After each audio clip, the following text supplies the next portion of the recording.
Gracias, asambleísta. Tiene la palabra asambleísta Armando Aguilar.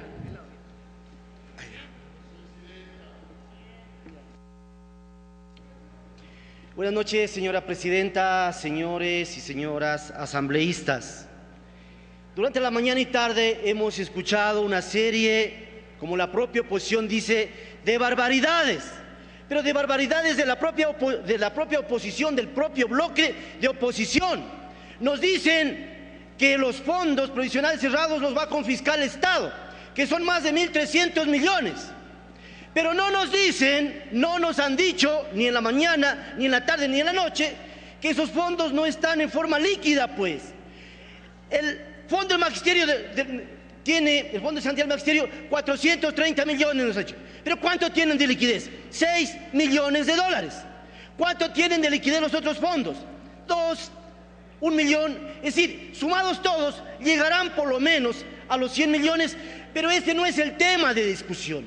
El tema de discusión que tampoco nos ha señalado la oposición es cuál es la norma constitucional, por lo menos un artículo, por lo menos un inciso que faculte la administración de fondos de seguridad social de manera privada.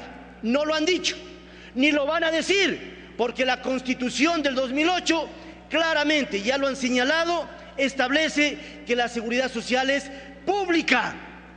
Dicen, pero es que lo que se está tratando de aprobar no tiene fundamento constitucional ni legal.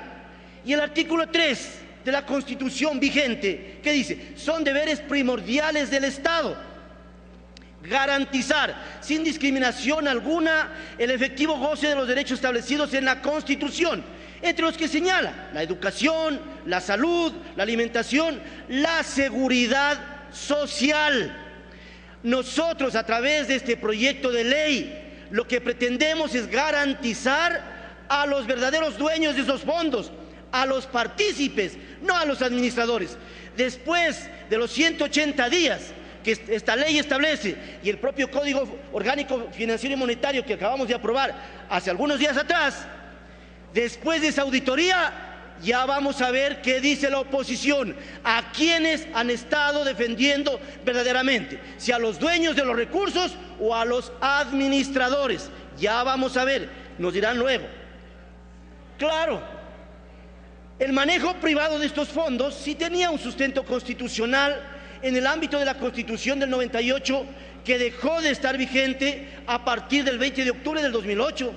Allí claramente, en el artículo 61, la Constitución, que la elaboraron, la discutieron y la aprobaron en un cuartel militar, allí claramente decía que serán administrados estos fondos por entidades públicas, privadas o mixtas reguladas por la ley, porque estábamos dentro de ese proceso de privatización de la seguridad social, que ya lo señaló de manera muy clara y contundente la compañera asambleísta María Augusta Calle. Eso era lo que pretendían, es decir, buscar estos mecanismos para propiciar la privatización de la seguridad social. Pero no solo eso, buscaban la forma de justificar salarios y pensiones de miseria y de hambre.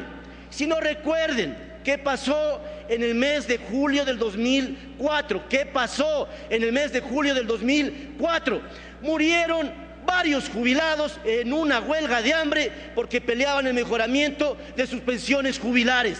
En nuestro gobierno, en estos 8 años, hemos incrementado de manera significativa remuneraciones, pensiones, y no ha habido la necesidad de que sus beneficiarios vayan a estos procesos en los que les costó la propia vida.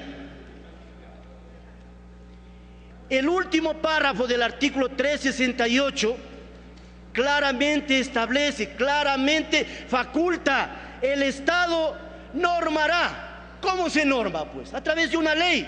Regulará. ¿Cómo regulamos?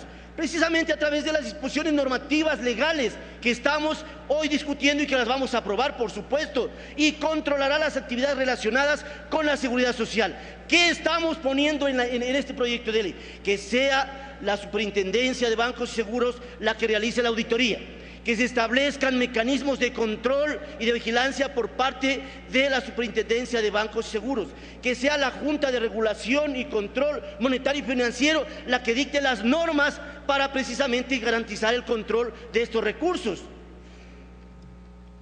Quiero dejar claramente señalado también el segundo inciso del artículo 370 de la Constitución de la República. Establece que la Policía Nacional y las Fuerzas Armadas podrán contar con un régimen especial de seguridad social de acuerdo con la ley. Aquí no hemos hablado en ningún momento, ni en el texto propuesto para este proyecto de ley, de ninguna manera se topan los fondos de seguridad social de las Fuerzas Armadas ni de la Policía Nacional. Ni de ninguna manera, ninguna compañera asambleísta o compañero asambleísta por lo menos han sugerido que se vayan a topar esos fondos, porque la Constitución garantiza en los regímenes especiales en la Policía Nacional y en las Fuerzas Armadas. Eso no está en discusión, mi estimado general, porque la propia Constitución les da esa garantía de manejar sus propios regímenes. De ninguna manera vamos a topar aquello que constitucionalmente garantiza un manejo particular y propio de las Fuerzas Armadas y de la Policía Nacional. Además, no solo aquello, en las enmiendas, en una de las enmiendas nosotros estamos poniendo, en las que están en discusión en la Corte Constitucional, que el Estado va a financiar las pensiones en las Fuerzas Armadas y en la Policía Nacional, que va a financiar, es decir, vamos no solo a garantizar estos regímenes especiales, sino a potenciar, les vamos a tratar de que tengan solvencia financiera y económica suficiente. Por eso, en el ámbito de discusión de este proyecto de ley, quiero hacer algunas observaciones, que en el numeral 2 del artículo 1, en el que se incluyen disposiciones generales, en la primera sugiero un texto alternativo. El texto alternativo es el siguiente: la Junta de Política y Regulación Monetaria y Financiera y el Ministerio de Relaciones Laborales, en el ámbito de sus competencias, emitirán las regulaciones y actos administrativos que correspondan para garantizar los derechos adquiridos por los pensionistas de los fondos complementarios previsionales cerrados que manejan o manejaron la jubilación patronal establecida en el Código de Trabajo. Segunda, las cuentas individuales de los partícipes de los fondos complementarios previsionales cerrados que pasen a la administración del Instituto Ecuatoriano de Seguridad Social a través del banco serán personales e independientes de los que administra el banco. Cuentas individuales, personales e independientes. Rendimiento financiero que va a ir directamente a cada una de las cuentas de los partícipes. Hoy no se conoce qué pasa con el rendimiento financiero del Fondo de Sanidad del Magisterio Nacional. Se supone que hay más de 50 millones de renta que, digamos, ha generado el manejo de este fondo, pero esos más de 50 millones, les aseguro que luego de la auditoría nos dirán que eso no está en cada una de las cuentas individuales. Aquí estamos garantizando que cada uno de esos fondos se manejarán con cuentas individuales.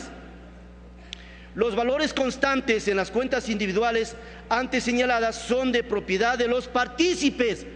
¿Dónde dice que se quiere confiscar? ¿Dónde dice que el Estado se va a adueñar de esos recursos? Confiscar es el fisco adueñarse de algo privado.